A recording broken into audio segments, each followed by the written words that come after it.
Hi everyone, welcome to Evit Cash और स्वागत है आपका एक और एपिसोड में जिसका नाम है चार्ट ऑफ द वीक।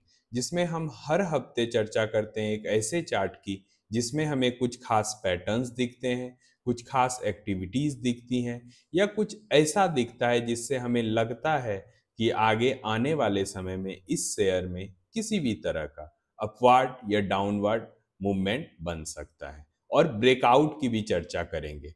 और वीडियो शुरू करने से पहले मैं बता दूं कि चार्ट ऑफ द वीक में जिस भी किसी चार्ट का डिस्कशन होता है वो सिर्फ इसलिए होता है कि आप ब्रेकआउट को अच्छे से समझ पाएं, वॉल्यूम के एक्टिविटी को कैसे देखा जाता है ये समझ पाएं, ना कि उस पे बेट्स लें। हमेशा अपने इन्वेस्टिंग या ट्रेडिंग बेट्स अपने फाइनेंशियल एडवाइजर की राय से लें। चलिए चलते हैं चार्ट पे और देखते हैं इस हफ्ते के चार्ट ऑफ द वीक को। इस हफ्ते जो हमने चार्ट ऑफ द वीक चुना है वो शिपिंग कॉरपोरेशन ऑफ इंडिया है। इस चार्ट पर हमें क्या खास दिखता है? सबसे पहले आप अगर वॉल्यूम एक्टिविटीज को देखेंगे तो रिसेंट वीक में वॉल्यूम एक्टिविटीज काफी बढ़ी हैं साय में। ये एक अच्छा सपोर्ट होता है किसी भी ब्रेकआउट के लिए। जब आप ब्रेकआउट को एनालाइज करते हैं तो उसमें वॉल्यूम एक बड़ा फैक्टर होता है, क्योंकि उससे आपको एक जानकारी मिलती है कि कोई बड़ा मूवमेंट किसी शेयर में हुआ है।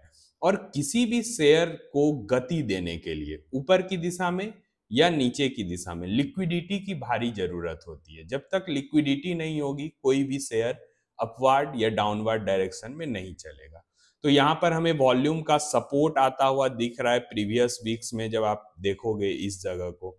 और अभी हमने इस चार्ट को क्यों चुना, तो आप गौर करना, आप जब भी ट्रेडिंग या इन्वेस्टिंग करते हो तो उस दौरान पहले से अगर आप सजग रहते हो, यानी कि हम सिर्फ उस चार्ट की बात नहीं करते हैं जिसका ब्रेकआउट इस वीक आया हो, लेकिन प्रोबेबिलिटी हो कि आगे आने वाले वीक में यहाँ पर ब्रेकआउट हो सकता है, तो हमें पहले से पता होता है और हम उसके लिए सजग होते हैं और हम उसे नीचे के प्राइस पे एकोमुलेट कर सकते हैं।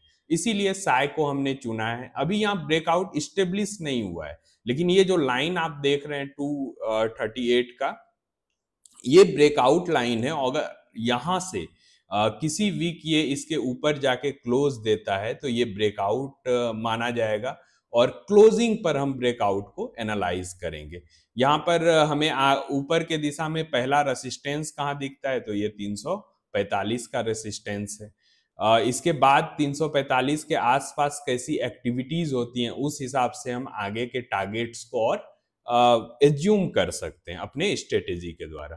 तो ये सारी चीजें हमें चार्ट पर दिखी। और फंडामेंटली ये स्टॉक कैसा लगता है, अगर शिपिंग कॉरपोरेशन ऑफ इंडिया के फंडामेंटल्स को आप देखेंगे तो आपको समझ में आएगा कि शिपिंग जो ये कंपनी है यानी लॉजिस्टिक से रिलेटेड है, और जो वाटर के थ्रू लॉजिस्टिक ट्रांसपोर्टेशन होता है उसका दायरा इंडिया में बहुत बड़ा है और ये कॉस्ट इफेक्टिव भी है। यानी किसी भी व्यवसाय के लिए जल मार्ग के थ्रू सामान का लाना ले जाना ये ज्यादा बेहतर माना जाता है, क्योंकि इससे प्रॉफिट मार्जिन भी बढ़ता है। तो इस हिसाब से शिपिंग कॉरपोरेशन ऑफ इंडिया एक अच्छा बेट बनता है इस हफ्ते के लिए। हमेशा की तरह डिस्क्लेमर, अगर आपको शिपिंग कॉरपोरेशन ऑफ इंडिया में किसी भी तरह का इन्वेस्टिंग या ट्रेडिंग पोजीशन बनाना है तो अपने फाइनेंशियल एडवाइजर की राय जरूर ले लें।